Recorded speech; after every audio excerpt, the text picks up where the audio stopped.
y cómo se ríe esta bandilla al otro lado de la pecera, para hablar de una bodega, de unos vinos y de una familia que son amigos y a los que admiramos. No sé, Eduardo Muga, ¿a ti te gusta la Unión y Sildavia?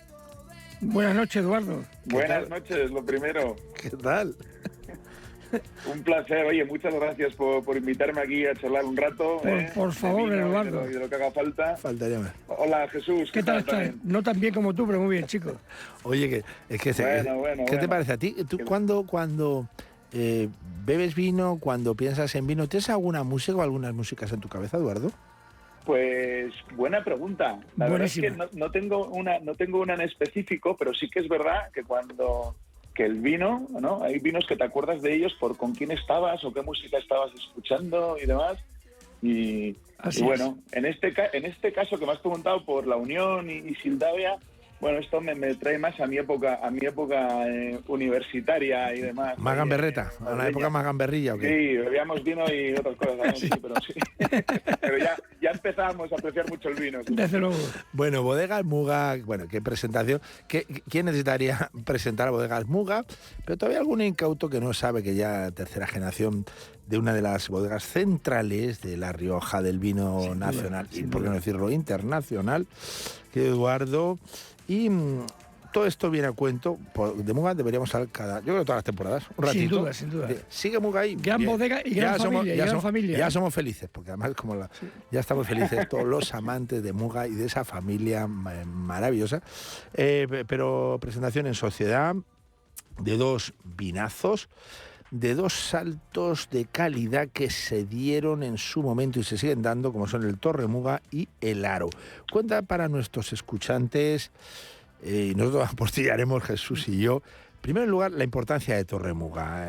Se ha hablado mucho, Eduardo, de que en Rioja hay un antes y un después, se habla también de Chirel, se habla de muchas cosas, pero Torre Muga parece que marca una línea divisoria en la comprensión de La Rioja. Bueno, sí, Torre Muga, como tú bien dices, para nosotros fue una época y un hito muy importante. Para un poco, si hablo un poco del origen, mi padre a finales de los 80, durante los 80, tenía aquella idea de hacer un vino guardando siempre nuestra tradición, siendo fieles a nuestros métodos tradicionales de elaboración, nuestras variedades locales, ¿no?, de uva. Pero él tenía en mente, para complementar nuestra gama, hacer un vino con un poco más para aquella época más moderno, ¿no?, de un poco más de concentración, más de cuerpo. Mi padre era un gran gastrónomo y le gustaba mucho, por su trabajo también iba mucho a Burdeos, le gustaba también mucho los vinos de Burdeos. Y con mi tío Isacín, los dos ahí que hacían un tándem ahí muy bueno, pues él hablaba con él, hay que hacer una cosa así, un vino de corte así más moderno, también a nivel comercial. En aquella época, pues los Estados Unidos, que siempre ha sido desde hace tiempo un mercado importante para nosotros, también estaban bastante en boga estos vinos con un poquito más de concentración, pero sí que tenían muy claro que hacemos algo, pero que era el espíritu y la filosofía riojana, pero con un punto más de concentración. Entonces, has mencionado ahí, sí, algunos de nuestros amigos que en aquella época se llamaban estos vinos, nunca supe muy bien si era de alta expresión o de autor. Bueno, para nosotros era más ese enfoque que os estoy diciendo, nuestras propias uvas, nuestros propios métodos, pero dándole al vino un poquito más, va a ser un corte diferente a nivel de la concentración, de la maceración que iba a tener ese vino, el tipo de crianza. Y también fue muy importante el enfoque, aunque ya se había empezado, pero hubo ahí también un gran paso a nivel del enfoque en el viñedo, ¿vale?, con el Torre Muga. Y me acuerdo también que unos años después esto fue el primer Torre Muga, fue en el año 91. Unos años después también hicimos el Selección Especial 94. Pero bueno, hubo también un gran enfoque. Perdón, Eduardo, el Aro fue la primera cosecha del 2000, ¿verdad? Sí, y el Aro, que es un poco en la misma línea que el Torre Muga, pero lo hicimos la primera añada salió en el 2000. Yo tengo una botella todavía. Bueno, para terminar sobre lo de Torre Muga, yo lo pongo siempre como ejemplo de cuando se habla mucho de esto de aunar tradición y modernidad. Para mí el Torre Muga es un poco el ejemplo de eso, y también para nosotros, yo que soy parte de la tercera generación, es un ejemplo de nuestro padre y nuestro tío, la visión de futuro que tenían y la inquietud que tenían por hacer cosas sin renunciar a, pues nosotros somos gran reputación, somos conocidos por esos métodos de elaboración tradicionales que no están reñidos con sacar, con tener inquietud, sacar cosas nuevas y lo que decía antes, y el enfoque en el viñedo. Y Haro, como un vino muy selecto, por una producción escasísima, un precio también, claro, ya respetable por el nivel, ¿no?, de este Haro. Ese sí que es un objeto de deseo, ¿no? Cuando vais a la añada que hay Haro, ahí me imagino que es run. Claro, seguro. Sí. Bueno, los dos, es verdad que Haro menos, pero los dos, tanto Torremuga como Haro, que están en esa línea un poquito más moderna dentro de nuestra gama, y los dos son de producción limitada. Y estos, junto con, cuando decimos cuándo salen, estos dos vinos, y lo mismo que pasa con su hermano, si le llamamos de alguna manera, su hermano mayor, Prado Enea, son vinos que no salen todos los años, ¿vale? Normalmente si miramos los últimos 30 años, en una década puede haber 3 o 4 años donde no hacemos estos vinos y nos enfocamos solo en un vino. Y la razón de ello es porque, bueno, nosotros de donde vienen los viñedos, de donde vienen estos vinos, pues son viñedos en más altura, son viñedos de más edad y necesitan unas condiciones climáticas muy particulares para que nosotros, ¿no?, decidamos. Tiene que haber una añada excepcional, ¿no?, para que la familia, y eso también es muy importante, nos sentamos en una mesa y la familia somos 100% familiar. Y ahí se decide, después de la vinificación, ir probando, ir catando, pues se decide qué vinos vamos a sacar. El año 2019, que es a lo que corresponden estos recientísimos Torremuga y Haro 2000 y Haro, se dice que se está contando que puede estar al nivel de las míticas ya 2004, 2005, 2001 incluso, y la más reciente 2011.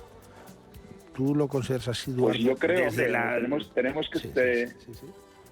tenemos que esperar a ver cómo se van a desarrollar, pero como bien dices, si miramos para atrás, bueno, y vemos ahora de lo que hemos visto de la uva, de las fermentaciones que hemos tenido, cómo se está comportando, y si, como tú bien dices, miramos para atrás y las añadas desde los 2000 tan reputadas como la 2001, 2004, 2005, la 2011, también 2015, que también yo creo que fue una añada excepcional, pero sí, tenemos muchas expectativas puestos en estos vinos y como decía, si los hemos sacado al mercado esta añada es porque consideramos que es una añada excepcional, ¿vale? Torremuga, por cierto, los viñedos, cuando habla de las características del viñedo, el viñedo, estos sobre todo son viñedos de la zona de Villalba de Rioja, que no están allá a unos kilómetros de donde estamos. Y el Haro también, ciertas parcelas también pues, vienen ahí, pues de Villalba, algunas de Briñas y demás, pero una zona, toda esa zona que estamos en la zona más, bueno, pues en la zona de Rioja Alta, la valle, la parte más occidental, ahí donde están las faldas de los Montes Obarenes. Estas son las últimas, sí. Perdona, Eduardo, te hace una pregunta para nuestro escuchante, como dice nuestro director. ¿Por qué Haro sin H? Bueno, Haro sin H es un homenaje a la ciudad de Haro, ¿vale? Y era la forma un poco antigua antes, cuando está en la época de las tribus de los Verones y demás, pues era cómo se escribía Haro, entonces que no tenía la H. Y era un poco, cuando sacamos este vino, queríamos hacer un homenaje a la ciudad de Haro, que como vuestros escuchantes, me gusta la palabra, para los que no lo saben, pues Haro es una ciudad con mucha tradición de vino, epicentro del vino, capital del Rioja, con mucha historia. Haro, París y Londres. Que tuvo Haro, París y Londres, dicen por ahí, sí. Que tuvo un auge y un boom muy importante en la segunda mitad del siglo XIX a raíz de la filoxera, cuando llegó del norte de Europa hacia Burdeos y en los 1860 así la gente se dedicaban al vino en Burdeos, vieron el viñedo arrasado y miraron a su alrededor, y muchos vinieron en aquella época, vieron la zona de Rioja Alta y Haro en particular como una zona muy buena para la uva, para hacer vinos, y bueno, y de ahí, a raíz de esa época, pues el famoso barrio de la Estación donde estamos, que concentra una serie de bodegas que conocéis bien, pues viene un poco de aquella época. Y bueno, y Haro era un poco eso, un homenaje, ¿no?, a la ciudad de Haro. Y Torremuga, Torremuga, el nombre viene porque cuando íbamos a sacar también las creaciones de Torre Muga, estábamos ya construyendo lo que es la torre Muga que hay ahí que tenemos en la bodega, y que era un espacio que ha sido desde entonces, se inauguró al final en el 2008, pero es un espacio dedicado al enoturismo, otra pata en la que también ponemos muchos esfuerzos. Sí, en la que estáis distinguiendo. Oye, te vamos a hacer una pregunta, porque hablaríamos de las excelencias del vino, sobre todo estos dos, Torremugar o Pranea. Tienen aceite también. Sí, también tienen aceite. De las excelencias de esa combinación difícil, cuando se dice tradición y modernidad, aquí no es un tópico. A mí me encanta. Aquí es religión, esa elegancia de los vinos, la elegancia de los vinos de la casa. Pero tú eres director financiero, Eduardo, y ¿tendrás alguna queja? ¿O es todo muy fácil vender el vino de Muga y no tiene ningún problema y todo el mundo está encantado? Haznos alguna queja. Eso es cierto. No, yo queja no. Aquí es verdad que... ¿Cuáles son tus dificultades? ¿Tienes alguna dificultad o es que trabajar ser director Hombre, de la de la bodega de la casa? ¿No? Digo. Buena pregunta. No, bueno, lo que... No sé, bueno, no sé si exactamente si tú te doy la pregunta, pero a nivel de, por ejemplo, de las inversiones que se necesitan para el vino a largo plazo. Esto es un negocio a medio largo plazo. Sí, es decir, aquí es a eso me verdad refería. que esté pensando en el corto plazo, te va a tener un recorrido muy corto. Y esto lo digo como director financiero, y yo ya no soy como director financiero. Cuando pensamos en la familia, y antes resaltaba, cuando somos 100% familiar, te sientas en un consejo y tú piensas, oye, este año nos vamos a hacer ciertos vinos, igual no los hacemos y nos centramos solo en uno, pero eso es porque todo el mundo ha mamado de una cultura de a largo plazo. ¿Eso qué quiere decir? Quiere decir que si necesitas una gran inversión en viñedo, por ejemplo.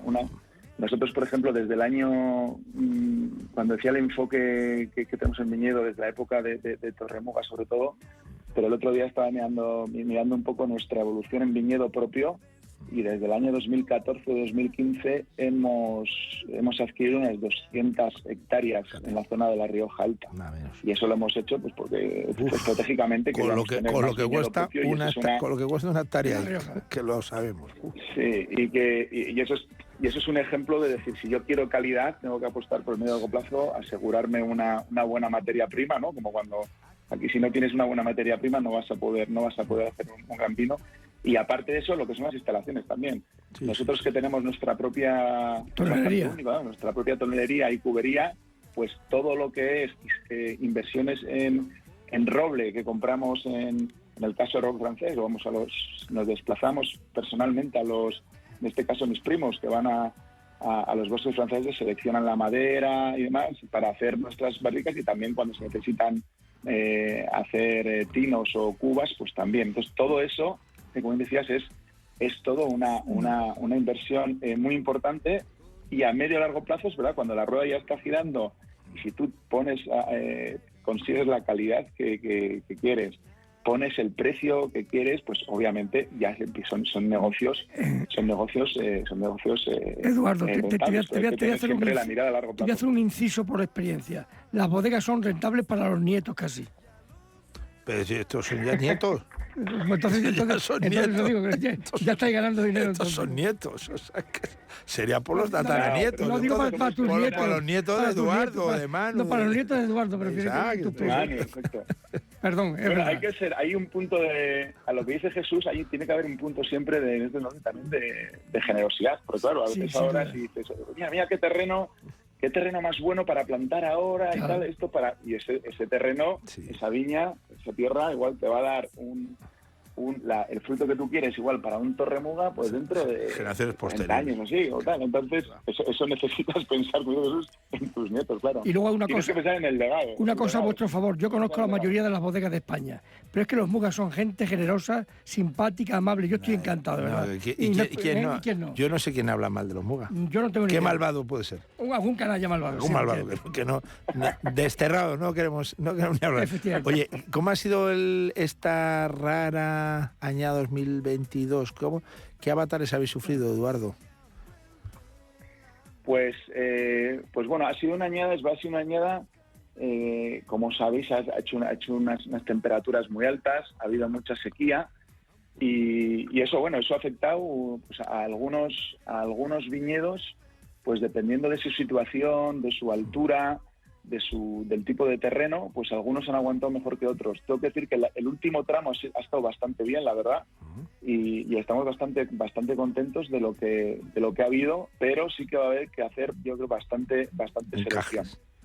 Ha sido la añada más larga, la vendimia más larga que recordamos, porque nosotros hemos empezado como hacia mediados de agosto con la uva blanca que cogemos para la pequeña producción de cava que hacemos, y hemos acabado pues para los viñedos que utilizamos, sobre todo los de Pradonea, por ejemplo, que están en bastante altura ahí en esa zona de Sajazarra y demás, ahí hemos acabado el 21 de octubre. Claro. Estamos hablando que hemos estado una esta muy larga.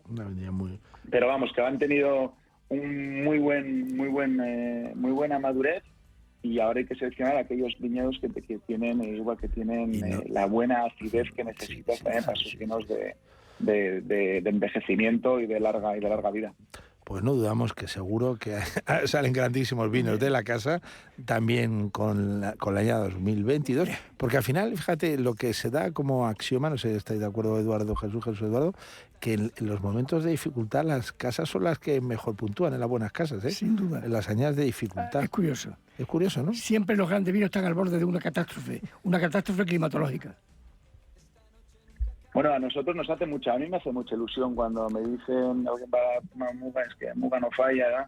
Y eso me hace ilusión porque al final es el reflejo también de la selección que hace, aparte de la buena materia prima, algunos viñedos que tienes, pero hacemos mucha selección, especialmente en los años complicados, que es cuando hay que dar más el do de pecho, y ahí se hace mucha selección y se prima la calidad sobre la cantidad. Eduardo, te voy a comentar una cosa curiosa. Sí. Fíjate, si yo quiero a Muga, que mi hija se ha casado con un francés y hemos dado cava, Muga y champán nada más. Claro. Mira. Bueno. Imagínate si yo quiero champán y cava del bueno. Y cava del bueno, efectivamente.